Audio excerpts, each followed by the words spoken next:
Hello, my name is Mrs. Lowe, Head of Sixth Form at Our Ladies Catholic College. This year we have decided to make a presentation to parents rather than have a face-to-face meeting. As well as keeping us safe, this should hopefully allow more people to access the information as you can listen and watch in your own time. However, if you would like to come in and meet with me at any time during the year, just email me and we can make an appointment. I will be talking about the academic aspects of Year 13 and then lead on to the pathways they will be choosing. This year will go very quickly for them and they will need your support to ensure that they get the most out of it.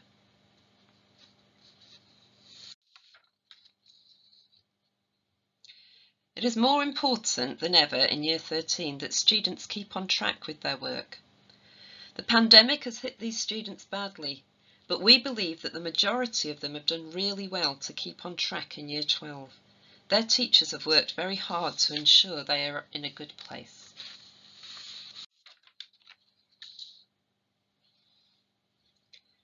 Apart from travel and tourism, which is 100% coursework, all of the BTECs have some form of written external assessment. Teachers will be supporting students to revise and providing them with resources and support on how to do this well before the actual examinations. Last year, many Year 12s got behind in coursework units and we had to put a lot of intervention in to ensure that Year 12 work was completed. There is no option for catch-up in Year 13 and deadlines must be strictly adhered to. I have asked all subject teachers to make you aware if your son or daughter gets behind in their coursework. Yes, Year 13 work at A level is much more demanding. Homework assignments will be longer and they will have more work to revise as the final exams will assess all the work they have done in both Year 12 and Year 13. The DFE have promised to make some sort of concessions to the students due to the lost learning in the pandemic, but we have not received any information as yet. As soon as this information is released, we will send it out to both students and to parents. To monitor progress and keep you informed, we have a series of assessments and reporting throughout the year. The first of these is a chance to meet your son or daughter's form tutor on Thursday, the 14th of October. This will be an opportunity to discuss the well-being of your son and daughter, as well as how they are progressing on their chosen pathway. Other parents' evenings will be remote on School Cloud.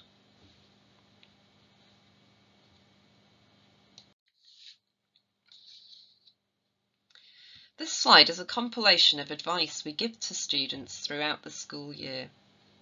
So I'll just leave you to read it for a minute.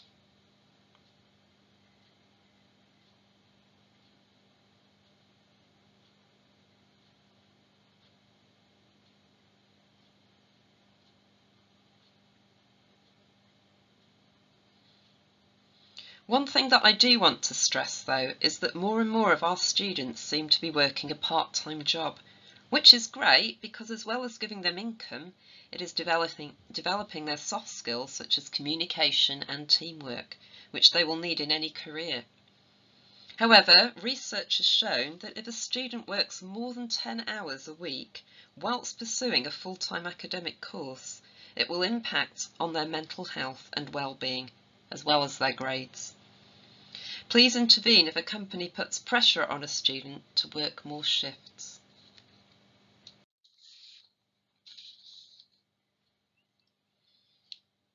So again, just some ideas of what you can do as a parent to help.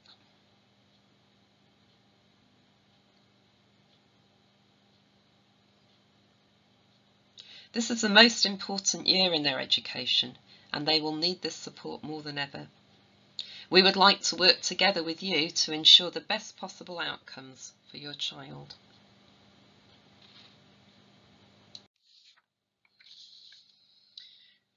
Whilst students have to work incredibly hard in Year 13, they also have to decide what to do in their next steps. Some of them find this very challenging and it can be a source of anxiety. We try to support them and keep them informed along the way. Last year, we started using Unifrog. It's a careers platform which has really benefited our students in helping them to choose their next steps. If you didn't take up the invite we sent last year to register, we will be sending invites out again in the next couple of weeks. Students have currently been drafting their CVs and personal statements on Unifrog, but it has also been used to access a multitude of information to prepare them for their next steps.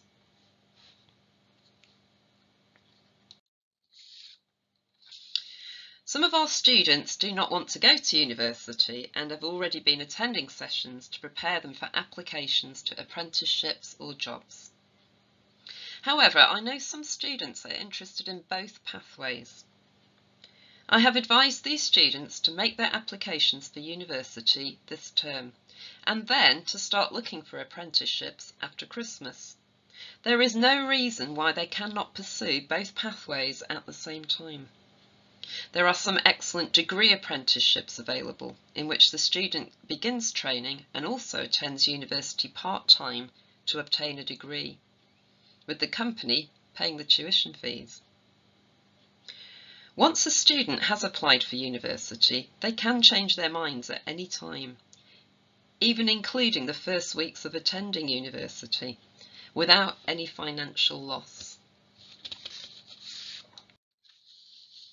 So the students who do not want to go to university are in what we call our apprenticeship group, led by Mr. Nixon. Our wonderful careers advisor, Mrs. Rutherford, is heavily involved with this group and has arranged for a number of employers to speak to the students in this coming term. Unifrog is great for giving information about apprenticeships, but also keeping track of current vacancies in this area.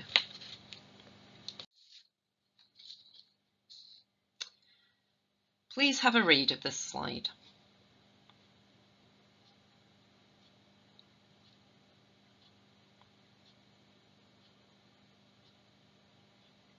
The majority of applications will be taking place much later in the academic year. If your son or daughter needs help applying for a specific apprenticeship, such as EDF, then please let us know so that we can give them some support. Applicants for apprenticeships are usually interviewed, and we aim to provide preparation for this and some mock interviews during this year.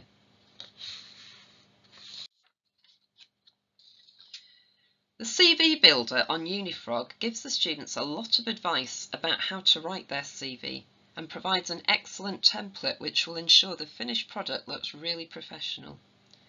Students will have their CVs checked by staff throughout the year.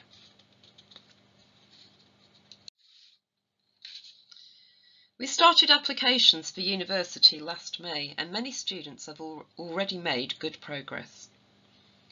It worries me that a few students have still not decided what they want to study, and it is really important that the decision is made very quickly now. I usually say that if nothing appeals to them, then maybe it's better not to apply this year. They can always apply in later years and we will still support them. Every year I have past students asking for help, and it is a pleasure to support them.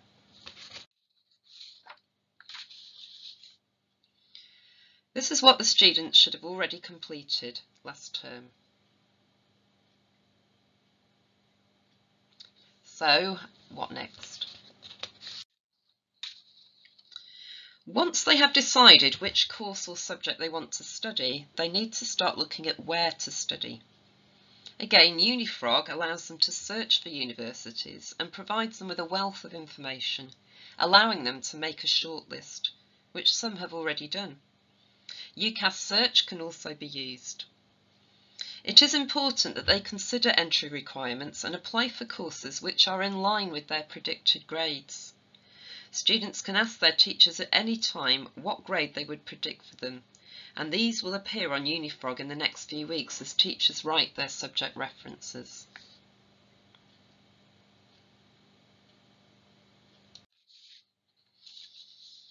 At this point, I usually say, go and visit the universities you are most interested in. But this year, as you'd expect, most open days are virtual. Many of these still require booking, so please encourage your son or daughter to start looking now and booking the ones they are interested in. I've looked at some and many have remote events in the early evening or at weekends, so this means that students don't have to miss lessons. These are the next steps for them to follow. Again, I'll just leave you to read what is on the slide.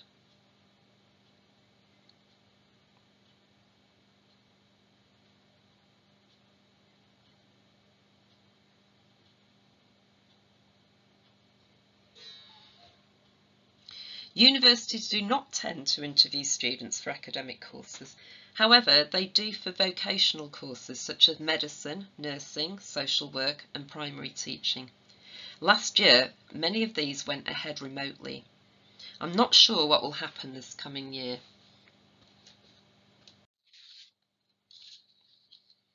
These are the deadlines. Some schools rush all applications through very quickly, but we will like to ensure that all personal statements are of excellent quality and that students have made good choices of course. Form tutors and subject teachers will assist with this, but before any are sent off, the student will meet with me for an appointment, usually lasting an hour, when we will check all aspects of their application.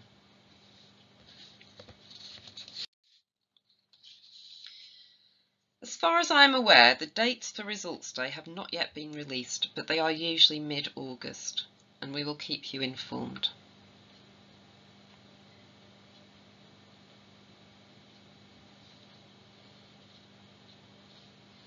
So we're always on hand on Results Day to give any support for any students that have gone into clearing.